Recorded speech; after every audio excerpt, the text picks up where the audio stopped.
Fils et du Saint-Esprit. Amen. Le Seigneur soit avec vous. Et avec votre esprit. Mes chers amis, reconnaissants envers notre Dieu pour son amour et sa miséricorde dans nos vies, nous venons lui rendre grâce.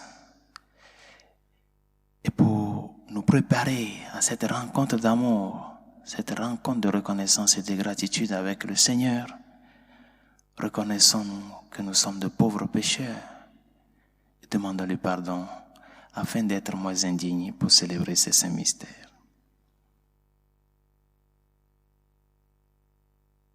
Prends pitié de nous, Seigneur. Nous avons péché contre toi. Montre-nous, Seigneur, ta miséricorde. Et donne-nous ton salut.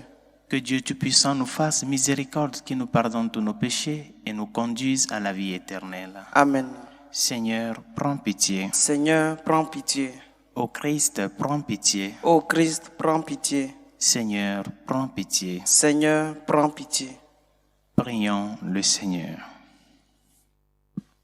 Dieu éternel et tout-puissant qui régit l'univers du ciel et de la terre, exauce en ta bonté les prières de ton peuple et fais en notre temps la grâce de la paix. Par Jésus le Christ, notre Seigneur et notre Dieu, qui vit et règne avec toi le Saint-Esprit, maintenant et pour les siècles des siècles. Amen.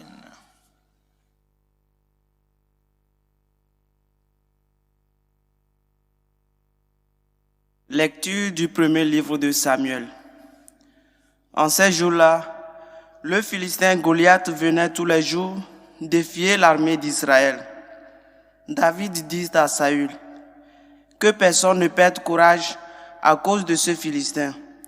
Moi, ton serviteur, j'irai me battre avec lui. » Saül répondit à David, « Tu ne peux pas marcher contre ce Philistin pour lutter avec lui, car tu n'es qu'un enfant, et lui, c'est un homme de guerre depuis sa jeunesse. » David insista, « Le Seigneur qui m'a délivré des griffes du lion et de l'ours me délivrera des mains de ce Philistin. » Alors Saül lui dit, « Va, et que le Seigneur soit avec toi. » David prit en main son bâton, il se choisit dans le torrent 5 cailloux bien lisses et les mit dans son sac de berger dans une poche. Puis il affronta la main et il s'avança vers le Philistin. Le Philistin se mit en marche et, précédé de son porte-bouclier, approcha de David. Lorsqu'il le vit, il le regarda avec mépris, car c'était un jeune garçon, il était roux et de belle apparence. Le Philistin lui dit, « Suis-je donc un chien pour que tu viennes contre moi avec un bâton ?» Puis il le maudit en invoquant les dieux. Il dit à David, « Viens vers moi, que je te donne en pâture aux oiseaux du ciel et aux bêtes sauvages. » David lui répondit, « Tu viens contre moi avec épée, lance et javelot. Mais moi, je viens contre toi avec le nom du Seigneur des armées, le Dieu des troupes d'Israël que tu as défié. Aujourd'hui, le Seigneur va te livrer entre mes mains. Je vais t'abattre, te trancher la tête, donner aujourd'hui même les cadavres à l'armée philistine, aux oiseaux du ciel et aux bêtes de la terre. Toute la terre saura qu'il y a un Dieu pour Israël, et tous ces gens rassemblés sauront que le Seigneur ne donne la victoire ni par l'épée, ni par la lance, mais que le Seigneur est maître du combat et qu'il vous livre entre nos mains. » Goliath s'était dressé, s'était mis en marche et s'approchait à la rencontre de David. Celui-ci s'élança et courut vers les lignes des ennemis à la rencontre du Philistin. Il plongea la main dans son sac, il en tira un caillou qu'il lança avec sa fronte. Il atteignit le Philistin au front, le caillou s'y enfonça et Goliath tomba face contre terre. Ainsi, David triompha du Philistin avec une fronde et un caillou. Quand il frappa le Philistin et le mit à mort, il n'avait pas d'épée à la main. Mais David courut, arrivé près du Philistin, il lui prit son épée, qu'il tira du fourreau et le tua en lui coupant la tête. Quand les Philistins virent que leur héros était mort, ils prirent la fuite. Parole du Seigneur. Rendons grâce à Dieu. Béni soit le Seigneur, mon rocher. Béni soit le Seigneur, mon rocher. Béni soit le Seigneur, mon rocher. Il exerce mes mains pour le combat. Il m'entraîne à la bataille. Béni soit le Seigneur, mon rocher. Il est mon allié, ma forteresse, ma citadelle, celui qui me libère. Il est le bouclier de mon arbitre. Il me donne pouvoir sur mon peuple. Béni soit le Seigneur, mon rocher. Pour toi, je chanterai un chant nouveau. Pour toi, je jouerai sur la harpe à 10 cordes. Pour toi qui donnes au roi la victoire et sauve de l'épée meurtrière David, ton serviteur. Béni soit le Seigneur, mon rocher.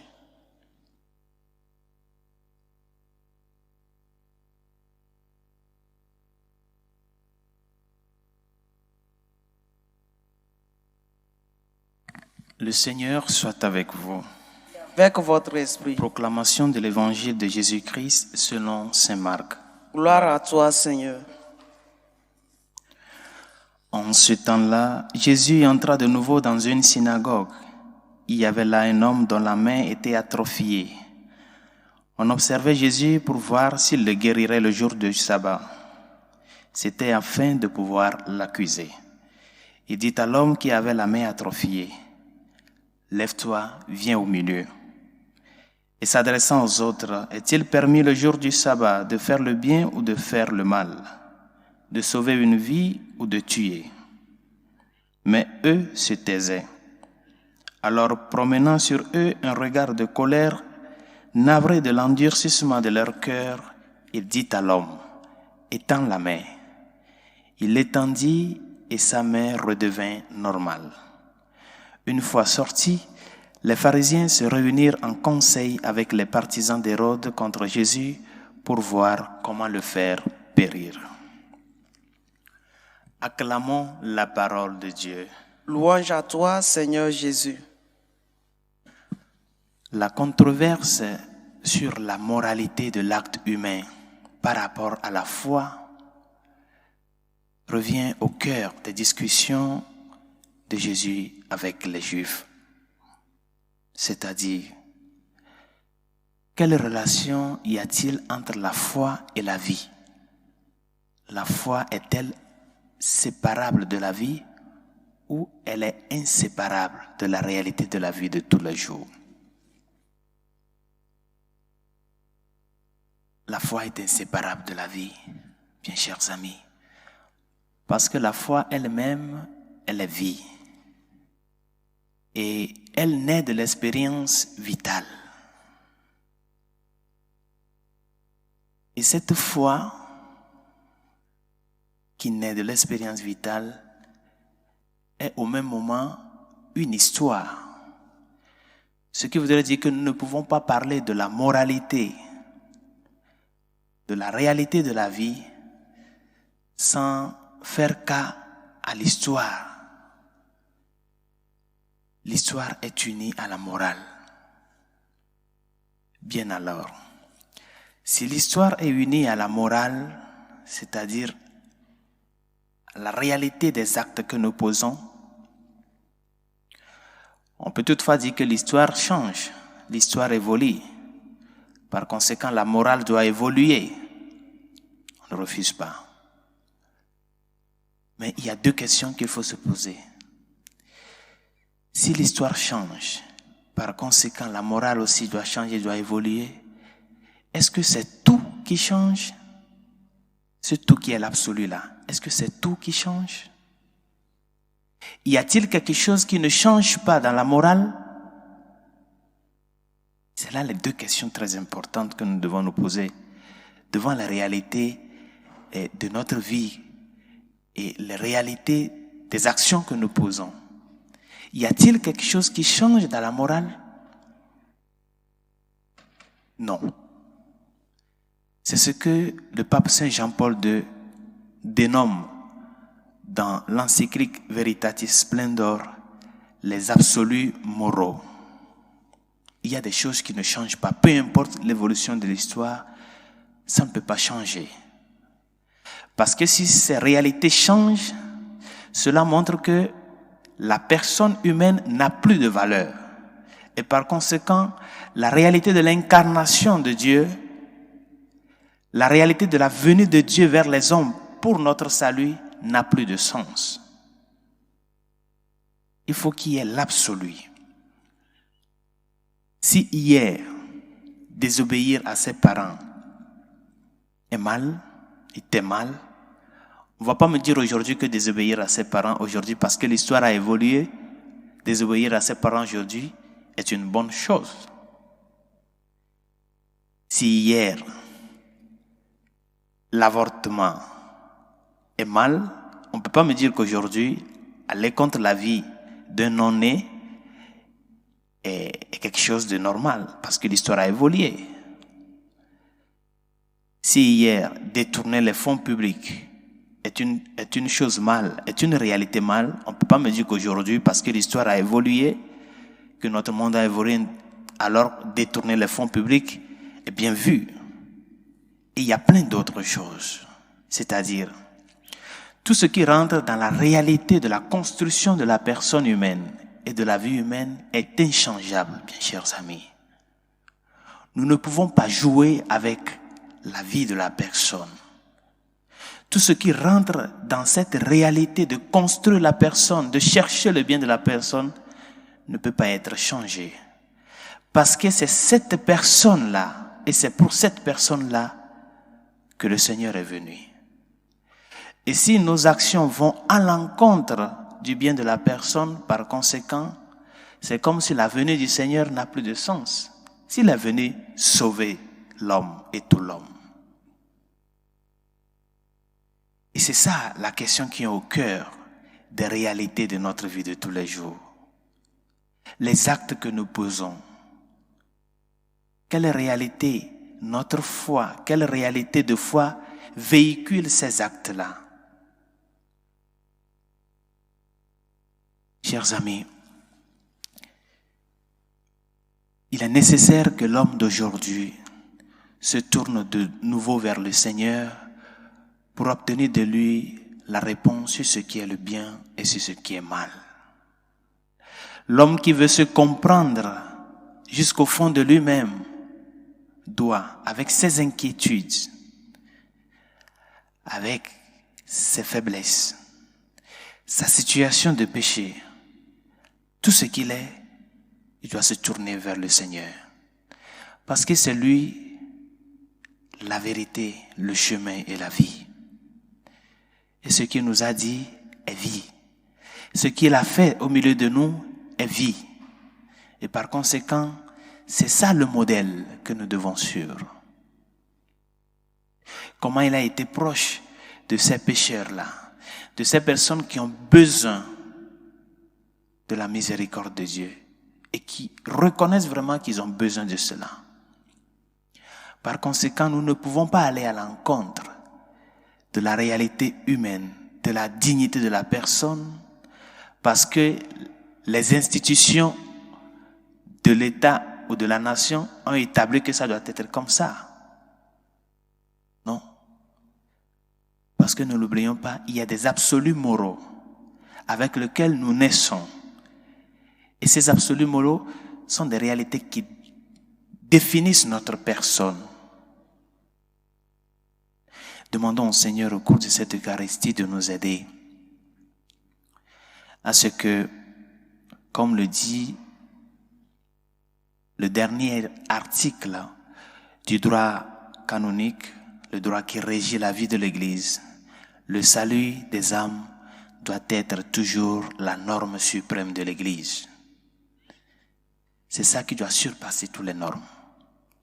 Le bien de la personne. Il peut y avoir n'importe quelle loi, mais si c'est la vie de la personne qui est en péril, il faut que toutes ces lois tombent pour pouvoir sauver cette personne-là. Et c'est à cela que nous sommes tous appelés. Tourner ce regard de miséricorde, ce regard de reconnaissance envers ces personnes qui nous entourent, pour pouvoir leur apporter l'aide nécessaire, sans regarder ce que dit la loi, ce que dit les normes, pour pouvoir freiner et limiter ce qui est le bien de la personne. Que le Seigneur nous y aide à ce que nous soyons les défenseurs de ce que sont ces absolus moraux-là, les défenseurs de la personne, les défenseurs du droit de Dieu, les défenseurs de son amour au milieu de ce peuple. Que sa grâce nous y aide. Implorons le Seigneur pour la Sainte Église universelle, afin qu'elle soit toujours sacrement universel du salut au milieu du peuple de Dieu. Seigneur, écoute-nous. Seigneur, exauce-nous. Pour le Saint-Père, les évêques, les prêtres, les diacres, afin que la mission que le Seigneur nous a confiée, que nous soyons dociles pour pouvoir le faire connaître à travers notre témoignage de vie. Seigneur, écoute-nous. Seigneur, exauce-nous. Pour les malades, ceux qui souffrent dans leur corps et dans leur âme, et ceux à qui nous avons promis nos humbles prières, Seigneur, écoute-nous. Seigneur, exauce-nous. Pour nos autorités, surtout ceux qui ont la capacité de légiférer, afin que les lois soient en faveur de la vie humaine, du bien commun, de la dignité de la personne humaine, Seigneur, écoute-nous. Seigneur, exauce-nous. Pour nos défunts, afin que le Seigneur les accueille dans sa Jérusalem céleste, Seigneur, écoute-nous. Seigneur, exauce-nous. Et pour tout un chacun de nous, afin que nous soyons ces personnes qui sont conséquents par rapport à ce qu'est le bien de la personne. Cherchez toujours à construire et non à détruire. Et que ce que le Seigneur est venu faire au milieu de nous soit pour nous ce modèle-là. Il a pris le risque de venir nous sauver. Il savait bel et bien quel est le risque qu'il a été en train de courir. Nous aussi courons le risque pour pouvoir avancer et sauver ces personnes qui nous entourent dans des situations d'injustice dans lesquelles ils se retrouvent. Seigneur, écoute-nous. Seigneur, exauce-nous. Dieu de miséricorde, écoute les supplications que nous t'adressons avec foi et espérance, toi qui vis et règnes pour les siècles des siècles. Amen. Amen.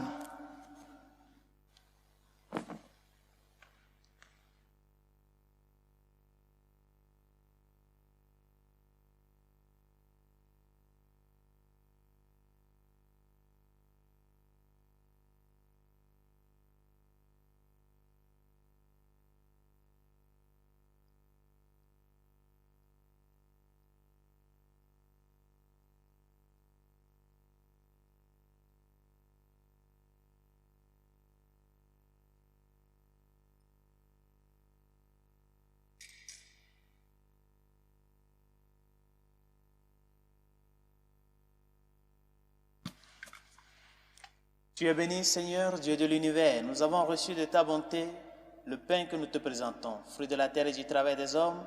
Il deviendra pour nous le pain de la vie. Béni soit Dieu maintenant et toujours.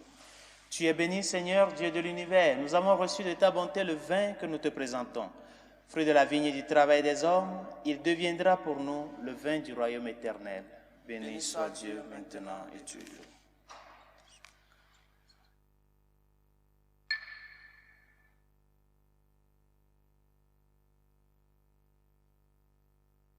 Prions ensemble d'offrir le sacrifice de toute l'Église pour la gloire de Dieu, le salut du monde. Seigneur, accorde-nous la grâce de vraiment participer à cette Eucharistie, car chaque fois qu'est célébré ce sacrifice en mémorial, c'est l'œuvre de notre rédemption qui s'accomplit. Par Jésus le Christ, notre Seigneur. Amen.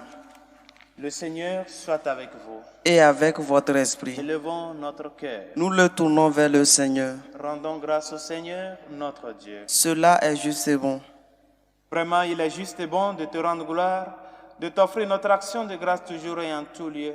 À toi, Père très saint, Dieu éternel et tout-puissant, par le Christ, notre Seigneur. Le rappel de sa mort provoque notre amour.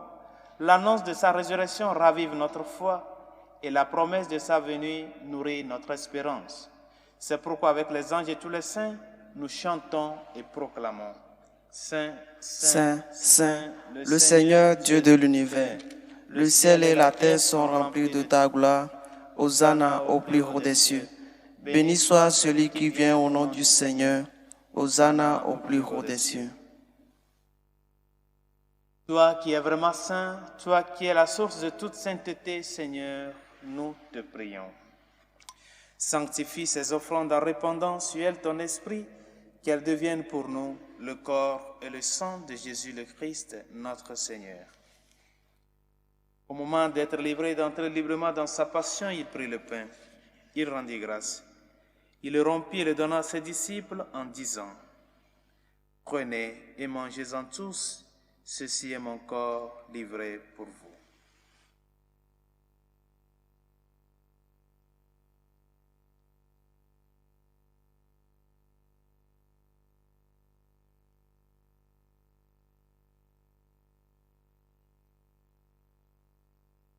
De même, à la fin du repas, il prit la coupe.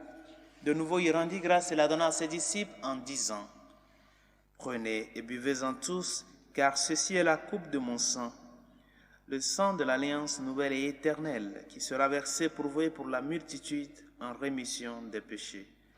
Vous ferez cela en mémoire de moi. »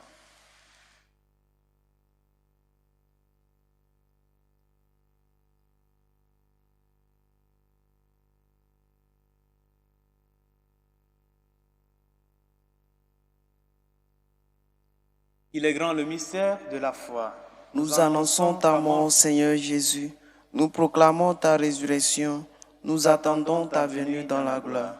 Faisant ici mémoire de la mort et de la résurrection de ton Fils, nous t'offrons, Seigneur, le pain de la vie et la coupe du salut, et nous te rendons grâce car tu nous as choisis pour servir en ta présence.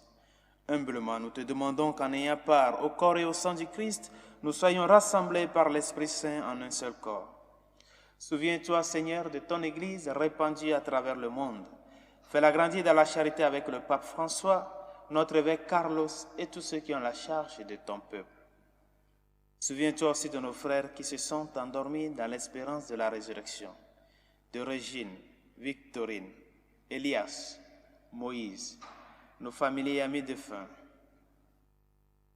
De tous les hommes qui ont quitté cette vie, reçois-les dans ta lumière auprès de toi. Sur nous tous, enfin, nous implorons ta bonté.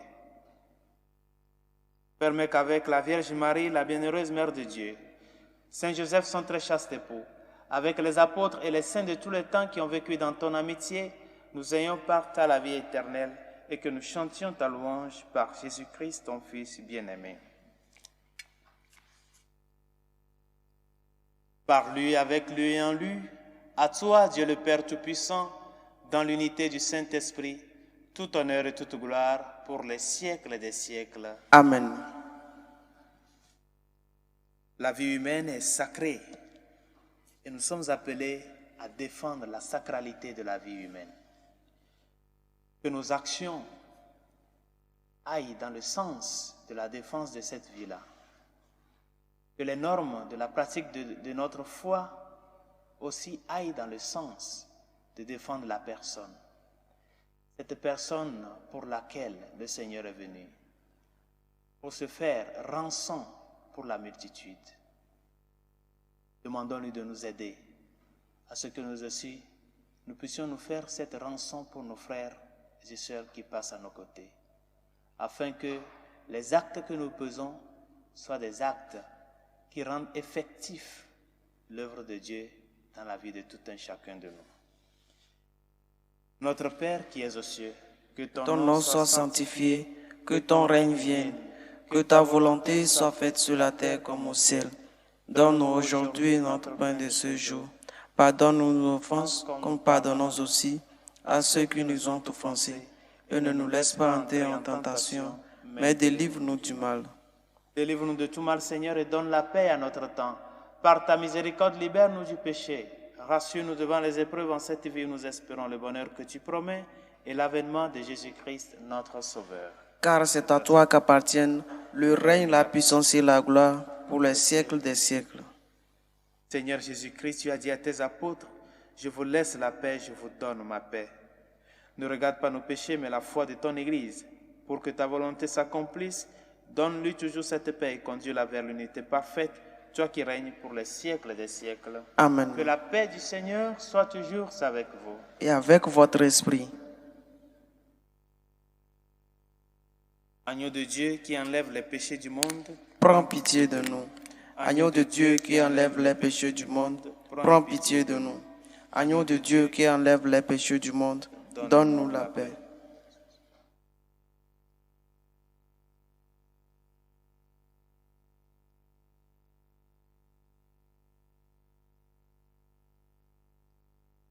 Heureux les invités au repas du Seigneur. Voici l'agneau de Dieu qui enlève les péchés du monde. Seigneur, je ne suis pas digne de te recevoir, mais dis seulement une parole et je serai guéri. Le corps et le sang du Christ nous gardent pour la vie éternelle. Amen.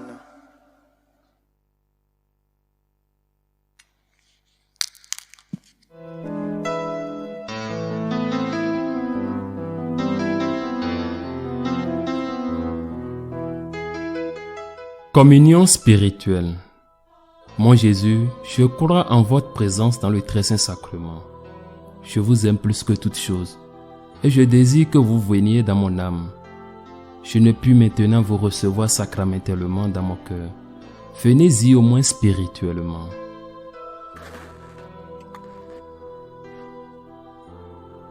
Je vous embrasse comme si vous étiez déjà venu et je m'unis à vous tout entier. Ne permettez pas que j'aie jamais le malheur de me séparer de vous. Amen.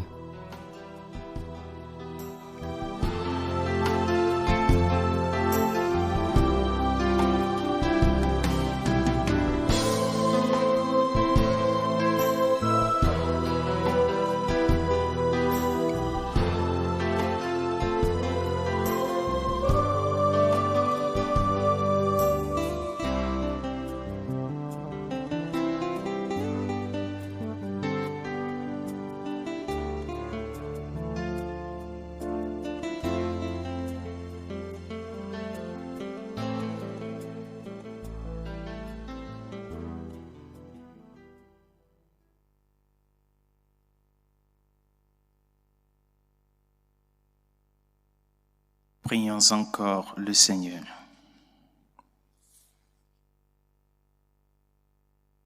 Pénètre-nous, Seigneur, de ton esprit de charité, afin que soient unis par ton amour ceux que tu as nourris d'un même pain.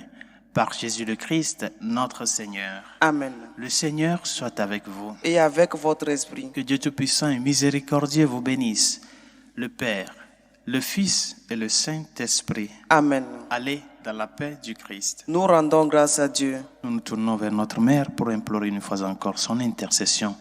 Salut Reine, Mère de miséricorde, notre vie, notre douceur, notre espérance, salut. Enfants d'Ève exilés, nous crions vers vous. Vers vous nous soupirons, gémissant et pleurant dans cette vallée de larmes. Ô vous notre avocate, tournez vers nous vos regards miséricordieux, et après cet exil, montrez-nous Jésus, le fruit béni de vos entrailles. Ô clémence, ô miséricordieuse, ô douce Vierge Marie, priez pour nous, Sainte Mère de Dieu, afin que nous soyons rendus dignes des promesses du Christ.